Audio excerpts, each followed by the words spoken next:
जय हिंद। स्वागत है आप सभी का हमारे इस यूट्यूब चैनल पर। जैसे कि आप सभी को पता है कि कल आत्मा का रिजल्ट आया, साथ में मेरिट लिस्ट भी आई। ये वीडियो वैसे मेरे को कल ही बना देना था, परंतु कुछ हमारे एग्रीकल्चर के ऐसे भी विद्यार्थी हैं जिनको आज तक भी रिजल्ट उसको कैसे निकालना है, किस प्रकार से यूज़र नेम डालना है, वो भी करते नहीं आ रहा था। तो सारा दिन उनको समझाने में ही ख़त्म हो गया, उसके बारे में कुछ चर्चा ही नहीं हुई। बहुत सारे बच्चे ऐसे थे जिनको खुद का रिजल्ट हमने निकाल के दिया। अब दिक्कत ये है कि अब आने वाले टाइम पे 5G आ रहा है और आपको ये सब सारी चीज़ें नहीं आती, तो बहुत दिक्कत की बात है, क्योंकि ये चीज़ें आपको आना चाहिए, ठीक है। क्योंकि आप रिजल्ट देखना और ये सब सारी चीज़ें कर लीजिएगा, क्योंकि फेसबुक इंस्टाग्राम तो आप चलाते हैं, तो कम से कम काम की चीज़ें भी आपके काम आना चाहिए, आपको आना चाहिए, क्योंकि बहुत दिक्कत होती है, परेशान होते हैं। यदि खुद को आएगी तो किसी पर निर्भर नहीं रहना पड़ेगा। तो एग्रीकल्चर के विद्यार्थी थोड़ा टेक्नोलॉजी से दूर रहते हैं, तो उनको टेक्नोलॉजी को समझना चाहिए और अपना काम करना चाहिए। अब देखिए, ये है विज्ञप्ति आई थी जो प्रेस नोट, ठीक है, उसके बारे में समझते हैं। टोटल सब मिलाकर अगर मैं बात करूं तो ऐसे टोटल 842 पोस्ट के आसपास सारी चीज़ें थी। इसमें ATM, BTM, लेखपाल और कंप्यूटर सारे आ गए। अब उसने क्या करा है कि क्राइटेरिया, जैसे 12वीं में होता है कि 35-40% जो नंबर है आपको लाना चाहिए तो आप पास हो गए, ऐसा ही उसने इसमें भी कर दिया है। जो भी आपका पेपर था उसमें से उसने क्या करा, जो पासिंग मार्क्स सबके लिए कर दिया, उसके अंदर का जो भी ऊपर वाले थे सबको उसने क्या कर दिया है, लिस्ट बना दी, मतलब मेरी लिस्ट बना दी। अब उसमें क्या रहेगा, डॉक्यूमेंट वेरिफिकेशन आपको कराना रहेगा। अब इसमें जो डॉक्यूमेंट वेरिफिकेशन कराएगा और जितनी बच्चे छोड़ेंगे पोस्ट, वो डॉक्यूमेंट वेरिफिकेशन नहीं कराएंगे, जैसे कि REO वाले नहीं कराएंगे। वर्ग 1 वाले करा भी सकते, नहीं भी करा सकते हैं, क्योंकि उनकी अभी नैया मझधार में है, ठीक है। अब रही भाई REO की। REO में आप देखेंगे कि बहुत सारे बच्चे डॉक्यूमेंट वेरिफिकेशन नहीं कराने गए थे, 400 के आसपास। दूसरी चीज़ें हैं कि इसमें जो बच्चे हैं जिनका अच्छी रैंक आई है, वो REO में भी है और वर्ग 1 में भी है, ठीक है। तो ये जो चीज़ें हैं जिसमें इसके नंबर अच्छे हैं, तो उसने जो ज्वाइन करना था वो कर लिया है, उसकी पोस्टें खाली होगी। साथ ही इसमें ऐसा है कि जिनकी रैंक, जैसे कि मान लो OBC की मैं बात करूँ, ATM में कितनी पोस्ट है, 162 पोस्ट है।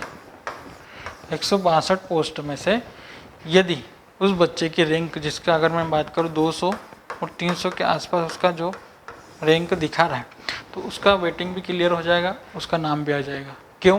क्योंकि इसमें बहुत सारे बच्चे हैं जो REO में हैं, वर्ग 1 में हैं, तो उनका सिलेक्शन हो रहा है। तो उनका सिलेक्शन हो रहा है तो ये वेटिंग लिस्ट गिरेगी। तो 162 के आसपास भी जो बच्चे हैं जिनका 200-300 के आसपास रैंक है, उसी के आधार पर आप इसको समझ सकते हैं। क्योंकि जिस प्रकार से उसने कल लिस्ट दिया था, ये मेरे अनुसार नहीं है, जो उसने कल लिस्ट दिया, मेरिट लिस्ट, उसके आधार पर मैं आपको बता रहा हूँ। आगे हो सकता है कुछ चेंज भी हो जाए, तो वो अलग की बात है, परंतु जो कल के अनुसार है मैं उस आधार पर बता रहा हूँ कि उसने किस प्रकार से लिस्ट जारी कर दिया है सारी बच्चों के। अब इसमें यह है कि जो डॉक्यूमेंट वेरिफिकेशन कराएंगे, सबसे बढ़िया चीज़ है वो आपको ध्यान रखना पड़ेगा। यदि डॉक्यूमेंट वेरिफिकेशन में चूक गए तो आपका ही इसमें नुकसान होगा। सामने वाला ये सोचेगा कि इसको ये पोस्ट नहीं चाहिए। तो आपको डॉक्यूमेंट वेरिफिकेशन में कोई भी जो भूल है वो नहीं करना है, प्रॉपर डॉक्यूमेंट वेरिफिकेशन कराना है। जिन बच्चों के डॉक्यूमेंट वेरिफिकेशन में गड़बड़ी रहेंगे तो हो सकता है उनको भी बाहर कर देंगे, या हो सकता है कि जिनका कंप्लीट नहीं हुआ, उन्होंने फॉर्म भर दिया हो और उनकी डिग्री नहीं आई है, उस आधार पर भी हो सकता है। तो डॉक्यूमेंट वेरिफिकेशन आप ज़रूर कराइएगा।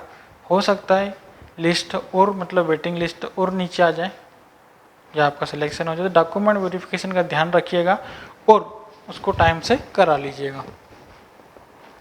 जब भी उसकी लिंक ओपन होगी, मैं आपको एक वीडियो के माध्यम से या हमारे टेलीग्राम के माध्यम से आपको मैं भेज दूँगा।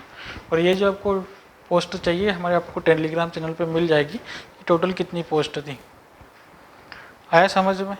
और यदि आपको कुछ समस्या है तो आप हमको पर्सनली भी कॉल करके आप हमारे इस नंबर पे आप हमसे बात कर सकते हैं, 8889566866। तो जिनको भी डाउट है किस प्रकार से मेरी लिस्ट आई है, क्या वेटिंग है, ऐसा क्लियर हो गया होगा। यदि और भी नहीं हुआ होगा तब हमसे पर्सनल भी कॉल करके पूछ सकते हैं। कल की मेरिट लिस्ट के अनुसार जो सारी चीज़ें हैं मैंने आपको बताई है कि इस प्रकार से वो करना चाह रहा है। और जो बच्चे एडीए की तैयारी कर रहे हैं उनके लिए अगर कोर्स खरीदना है तो वो भी हमारा कोर्स खरीद सकता है एडीए के लिए, क्योंकि एडीए की वैकेंसी अब आने वाली है। एमपीपीएससी के थ्रू होता है और इसमें एमएससी कंपलसरी है। एडीए की बैच आप हमसे वेदा करियर के एप्लीकेशन से आप परचेस कर सकते हैं। 999 का है, इसमें आपको एग्रीकल्चर और जो आपका जीएस वाला पोर्शन है 50 नंबर का, वो भी आपको इसमें पढ़ाया जाएगा। ठीक है, तो मिलते हैं अगले वीडियो में कुछ नए अपडेट के साथ। तब तक के लिए जय हिंद, जय भारत।